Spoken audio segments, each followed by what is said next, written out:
Great. So today what I'd like to do is first give you a bit of a context about CIMIT so you understand what our background is. And then kind of give you our perspectives on kind of the overall framework for driving innovation in healthcare. And then talk about what are some of the key drivers in healthcare today. This is going to be very US-centric, but what we've seen is a lot of these trends are similar trends. So I'm not going to try to say that they apply here in Spain, but we certainly see similar things across Europe and in Asia. And then talk a little bit about some opportunities and approaches for investment, and then leave it open and then to a summary. As I go through this, I'd like to keep it fairly informal. So if I say something you don't agree with, please speak up. I'd love to hear it. I know there are a number of investors in the audience that could do this talk better than I can.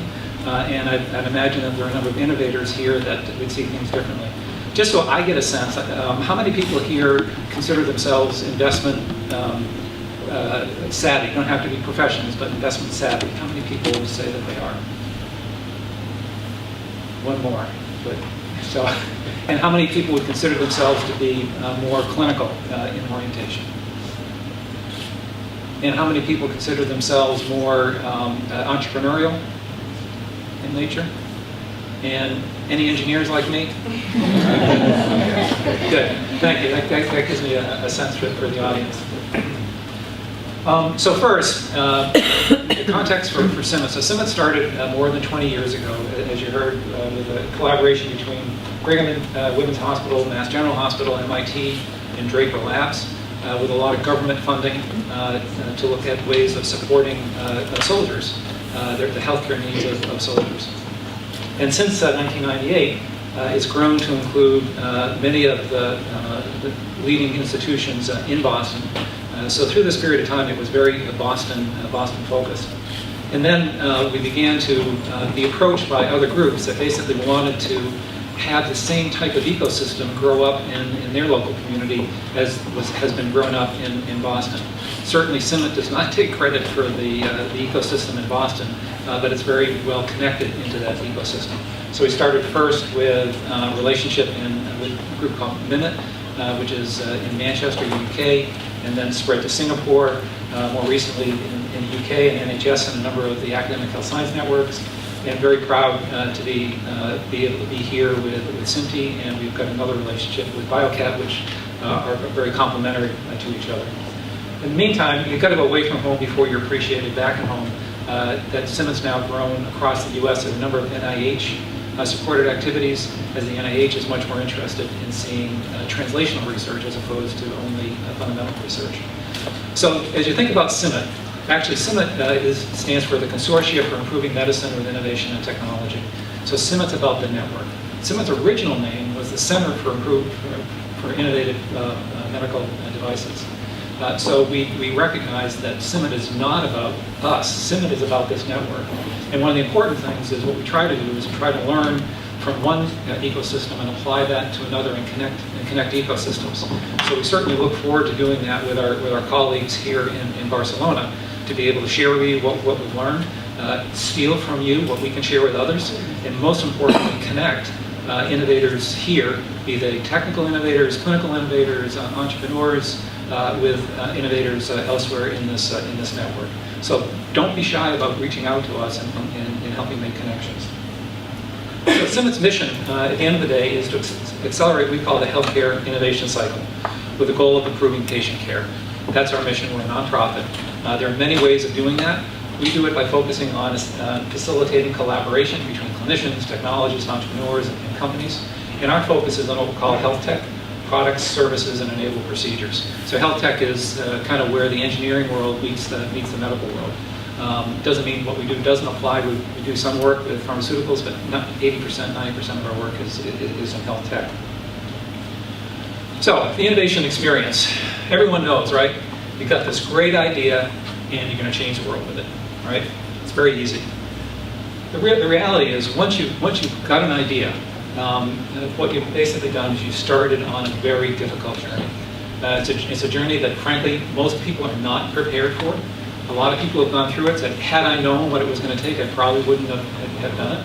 It requires many steps. It presents a lot of very frustrating barriers. and you really need a wide range of capabilities and skills in order to complete this journey. Stick to it long enough, and indeed, you change the world. But I do think this mountain climbing analogy is a very good analogy, because most people would not take on a challenging mountain climb without being well prepared.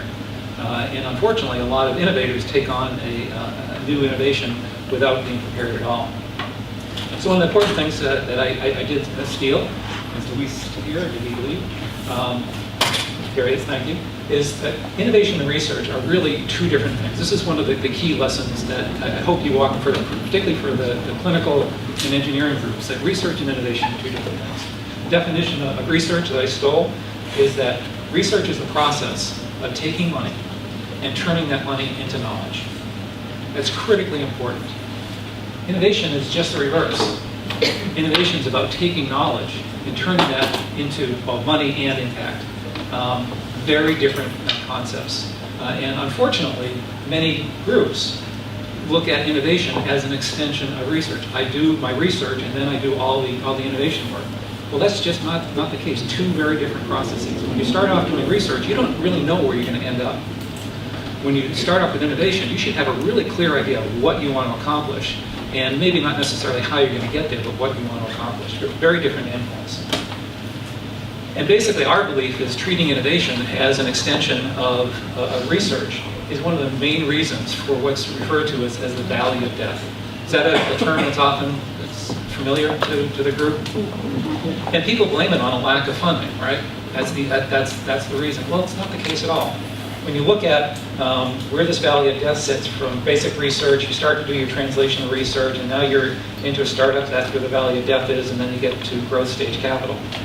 Our belief is that as you look at where public funding goes, that public funding basically funds the basic research, and then public funding tends to decline as you go to startups. You look at where investments are. Well, investments really don't fund, or financially motivated investments don't fund basic research, and they start in translational research.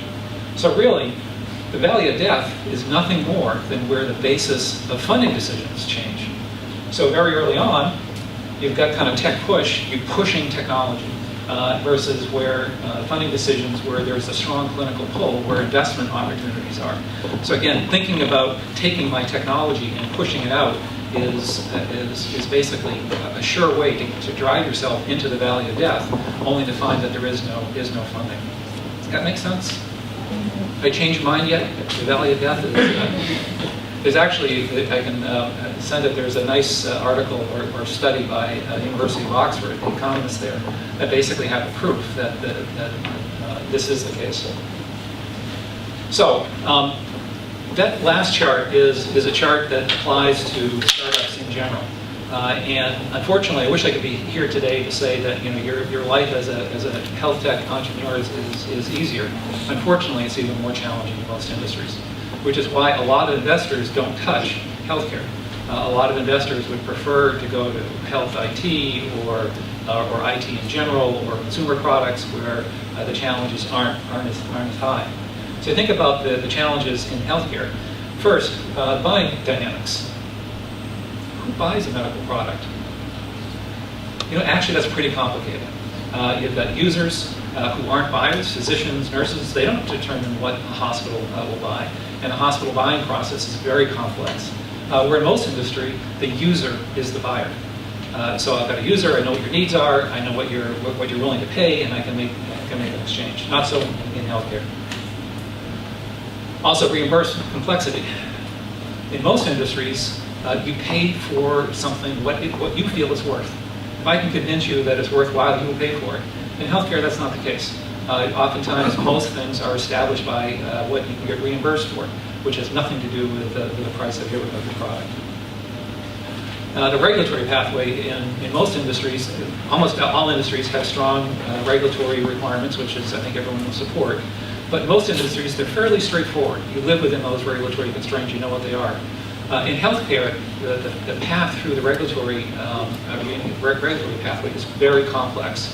And oftentimes, you'll start off not knowing what you need to do. Oftentimes, you can even make mistakes taking a very challenging regulatory pathway that will cost you tens of millions of dollars more than if you had chosen a different regulatory pathway. Also, for the clinicians in the room, what's the culture? Make no mistakes.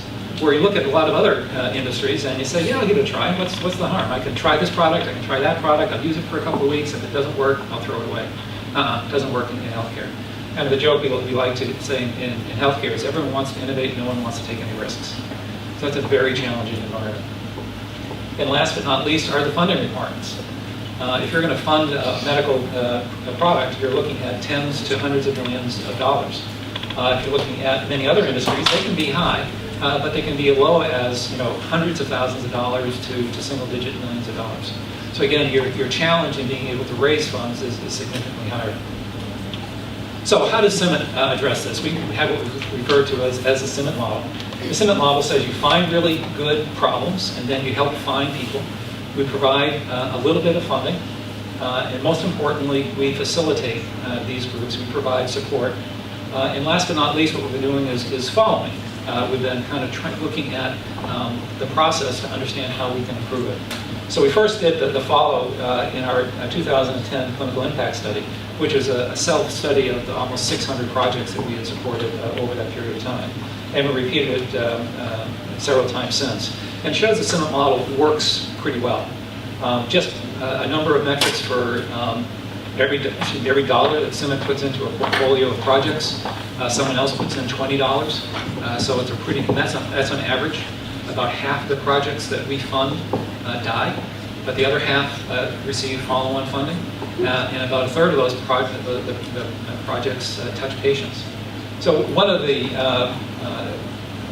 metrics that we address is how many companies have been formed. So we've been able to create 78 solution revenues. So they did not need any venture funding before they were able to get to a point where they were cash flow positive. And obviously that what they did was they de-risked the market and showed to Fitbit that this is a viable way of moving forward. So for the investors in the room, I think you'll recognize this. If you want to make money, what do you do? Solve a problem, right? What do you do if you want to make a lot of money? What? Right, solve a bigger problem. It's not that complicated. It really is. I mean, there's some nuances, but a lot of innovators don't really recognize this. They don't recognize that investors are investing to make money, and things that make money solve problems. So funders focus on solutions to the biggest problems in healthcare. What are some of the biggest problems in healthcare? Well, this is the US, and again, I don't know the situation here in Spain, but it's really astounding when you look at how the costs in the US healthcare system are distributed. Everyone knows that the US healthcare system has some significant issues, where almost 20% of GDP is spent on healthcare. And actually, our argument is the healthcare system in the US is very good, it's very efficient. They've got a big problem to solve, generally caused by the health of most Americans. When you look at here is that the top 10%, I'm not sure, the top 10% of individuals account for two-thirds of all of the healthcare costs in the US. We should ship them to Canada. That would really help us. Where the top 1% has 20% funding. So as you're thinking about this from an investment standpoint, you go to where the money is, which is basically being able to deal with a lot of the high cost of healthcare. And if you look at where those costs are, where those individuals are, they are some young, medically complex individuals, but most of the cost is going to people who are 45 and older, with about a third going to people that are 65. Not a surprise. But what's really scary, I think everyone knows, is that population is the fastest growing population in the US. So you look at where the pressure is going to be. The pressure is going to be even more extreme in being able to deal with these complex medical individuals. And you look at those individuals and you say, all right, what's driving the cost? And the costs are primarily driven by, no surprise, chronic diseases. Where 5 chronic diseases account for half of the overall cost. Now, there certainly are many chronic diseases, but the idea of kind of ill-defined conditions, which basically usually means multiple comorbidities, or the circulatory being both congestive heart failure as well as coronary artery disease, et cetera. So again, kind of thinking about what's dominating it and the fact that these diseases will only increase as the population ages. The other thing that I'm sure is happening here, but it's happening in the States, is as the needs are going up, the number of healthcare professionals is going to be insufficient by all projections. So right now, the research is 2030 will be 100,000 fewer doctors than needed. So obviously, this screams for the fact that you've got to be able to find ways of making healthcare providers more efficient. When more than half, I don't know the exact number of it, that's kind of a frustration of mine if anyone knows what it is, but how much of the healthcare cost is the labor. It's the majority of the healthcare cost. So it's not about the cost of devices. It's not, cost of drugs is about 20%, I think, so that's significant, but what's driving is labor. So therefore, if you can find ways of reducing labor, automate things, et cetera, it makes some sense. So you kind of take it all together and you think, all right, what are my challenges in being able to reduce cost, improve access, and improve the quality of care? First, I know I've got more pressure from an increasing number of chronic diseases. That's being made more challenging by the aging population. The aging population has more medical complexities and comorbidities, making care more challenging. Also, I've got more and better solutions that are available to me, so I can do more. I can use more expensive techniques, and therefore, that top 5% are getting more expensive care, and that's only going to increase as we, the innovators, are creating more options and more solutions. The other thing that's happening is patients are using WebMD and other things. The expectations that patients have around care is increasing, which is a very positive thing, but it continues to put pressure on physicians to use the latest and greatest techniques. And we're being faced with staffing shortages. So other than that, things are pretty easy in healthcare. Any major pressures that I've missed? Is this similar to the situation here in Spain? It's pretty much the same. So, what do? Now, as innovators, we see the problems. We see some big problems. So, what are some of the opportunities? Obviously, remote care. Being able to move the care of individuals away from brick and mortar settings to where people are, where people work, where people play, where people live. Also, integrated care. This is particularly true in the US, where you've got a bunch of disjointed care. A number of things have shown that if you can provide consistent care from everything from diet and exercise through to medication compliance, you can significantly improve care. And that's basically where the Fitbit, the Twine Health was focused. Twine Health is focused on both remote care and being able to integrate that care through a number of different service providers. AI and data. So at this point, one of the fortunate things is a lot of what physicians and nurse practitioners do can be replaced by AI with the appropriate amount of data. You don't need a person for doing some things. And a lot of the individuals, the care providers, really want to work on more important problems than kind of rudimentary things anyway. So the application of AI and available data is going to offer significant opportunities. And to complement that, kind of the Internet of Things and wearable sensors, to be able to create more complete profiles. It used to be that you take one parameter and measure a temperature or a heart rate and do a diagnosis based on that. Now you can create basically more complete pictures of an individual through what they do, how they act, doing their everyday lives, as opposed to what happens in a clinical setting, and create longitudinal data that will provide signatures, so you can start to act on things before you become symptomatic, rather than waiting until after you become symptomatic. And of course, what we haven't touched on here at all are the opportunities that the genetics is offering from both a diagnosis perspective and an intervention perspective. And that's going to lead to the personalization of care, where the things that work on one person, I think everyone knows, doesn't work on another. but being able to integrate kind of the genetics with the sensors and the data will really be able to kind of personalize the care. And again, a lot of this should be hopefully before people become symptomatic, so that they remain healthier longer. So that's kind of some of the good things that we see where a number of our investigators, as we invest in projects, we kind of look at these trends and say, are they aligned with some of these trends? So now they go for funding. And the good news, I've been giving you a bunch of bad news, but the good news is that so far the risk capital funding in healthcare is pretty robust. In the States, it was last year, it was Q4, $4 billion, almost 200 deals. And most of it's still US centric. And again, so most of the investment trends I'll be talking about are kind of US centric trends. The other more good news is in the last quarter, 2017, saw a 25% rise in the US for health tech innovations. So you can see a fairly steady trend on the way up.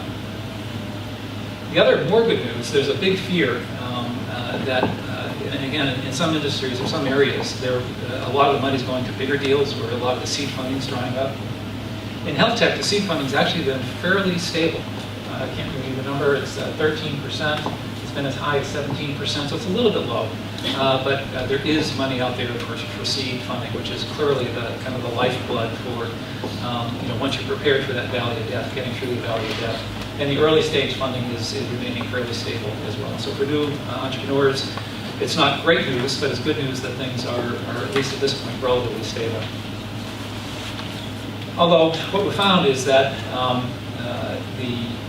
the news is not uniform within health tech. That I was saying biotech has grown 43% in the last quarter, where the medical devices has dropped by 38%. We don't know necessarily that there's anything wrong in the health tech space, but there's certainly a lot of excitement in the biotech space. So we think it's more of a sucking sound, as a lot of the health tech money has moved in that direction. And of course, the health tech, the pharmaceuticals make up about 17% of the total healthcare spend, where the cost of devices represents about 6%, or equipment represents about 6%. So kind of this too, I think, goes to the fact that a lot of the money is going to where the bigger problems are, or opportunities for improvement. At least that's one argument. And really, within biotech, it's been the genomics that's driven the rise with a pretty steep increase. So, as I wrap it up, I think one of the key things that you need to think about is basically wearing the different hats that you need to have and doing what we call is walk up and down the investment staircase. So most innovators, what they do is they start with an idea, they start with a hypothesis, and they're excited about it. And if it's good enough, they get funding from a variety of sources, normally from government sources. And that funding is based on what? It's based on novelty and the quality of the idea.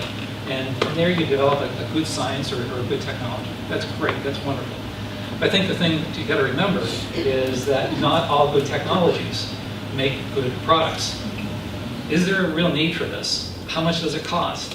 What is the value to the user? So you can have a great technology that is a lousy product. Let's say you do have a great product. Cost is good, it addresses a need. Not all good products make a good business. They sound odd, but many products, basically, they're not profitable because of maybe because of the scale. It's a great product, but it's not protectable. Who's going to invest in that? You can basically risk the market and someone will come in. So you've got to ask yourself, is this product a good business? And of course, the last step is not all good businesses are a good investment. Why is that? Well, many times the cash needed is more than an investor wants to make. An investor will realize by putting in cash, he'll get stepped on and his investment will go down, or take you 5-10 years to reach a point where you can get your money back. And so it's very difficult in health tech to kind of think like this. So the whole idea here is that both perspectives are right, but as you move forward, particularly for the innovators in the room, is take a step back. And when you talk to investors, don't go in talking about how good your idea is. They'll oftentimes think, yeah, I understand that you've got a great idea. What's going through the investor's mind is this a good investment? So you've got to convince the investor, not only do you have a good science and technology, and generally speaking, I won't speak for all investors, they're going to assume you do. All right, they're going to assume you're coming from a world-class organization, probably. You've got great credentials. You've got 17 papers. Now, this technology is probably pretty good. What they're going to be asking is this a good product? Or could it be a good product? Would that make a good business? And is this an investment that I should be making with my funds? Again, very difficult questions. But if you don't go in understanding the questions that the investor is going to have, you're going to be answering things he or she doesn't care about. So there's something that we like to refer to as the killer question and the killer experiment. When you, again, two people talking, I as the innovator, I'm saying how good my idea is. And what's the investor thinking? Why will this idea not work? What's the problem with this idea that will kill it? Because most investors, they'll see order of magnitude, kind of 1,000 ideas from which they'll basically do due diligence or quasi due diligence on maybe 100 of those in a year, and do real due diligence on 10 of those to make one or two investments. So for an investor to be effective, they've got to be able to very quickly find out why a proposal is not a good one and throw it away so they can focus on the ones that are most attractive. So as you're sitting there with the innovator saying how good the idea is, and the investor's thinking, all right, why is this idea bad? And what will kill it? So the concept that we work with our investigators on is saying, all right, what's the killer question? What's the thing that the investor is going to ask him or herself and say, that's why I'm not going to invest in this idea? It could be market size, it could be shelf life, it could be a competitive product, it could be all sorts of different things. But the idea is to focus on what those questions are and then to design an experiment. And again, it doesn't have to be a lab-based experiment, but design a thought experiment to be able to answer that question. So that when the biggest objection that your investor is able to present to you, oftentimes they don't say, but you're able to then present data and information as to why the biggest risks of the business at that point in time can be addressed. So to sum it up, getting the money is really easy. Focus on finding unmet needs. Obviously, the bigger the better. And make sure you really understand the system cost and who pays. This is particularly challenging in healthcare. You can have some great solutions, but if you don't really understand how this impacts the system costs, oftentimes we see these great innovations, but they're bottlenecks upstream in the care workflow or downstream. So it really says that the net impact of that innovation is not going to change the cost of care at all. And also the whole issue of who benefits and who pays. If you don't make an argument for the payer, then he or she will never be a buyer. And obviously find solutions that are really robust technologies, and most importantly, come from anywhere. The whole premise behind CIMIT was that take technologies that are emerging from automotive, consumer, aerospace, and bring those into healthcare. Don't just focus on technologies that are coming out of the labs of medical researchers. And again, the important thing for us is a lot of those people don't know they've got a solution that would be helpful in healthcare. So basically helping find and create these collaborative teams is important. Think like an investor as well as an innovator. So build a clear and compelling business model and assemble the best possible team that you can. There's just some recent work that said when investors are making investment decisions, what's the number one thing that is the basis of their decision? 50% of them say the team is the number one thing that they're looking at in making an investment decision. Why do you think that is? Because almost all the time you know you're going to hit problems. You know you're going to hit what look to be insurmountable odds, and it's only strong teams that can really find a way to get through those. And that's the irrational persistence. As I said before, it's a long journey. You should be prepared for it. You should be ready to run through brick walls and pivot when needed, but keep that irrational persistence that what you're doing is going to change healthcare and improve people's lives. So with that, I'd like to open up to questions.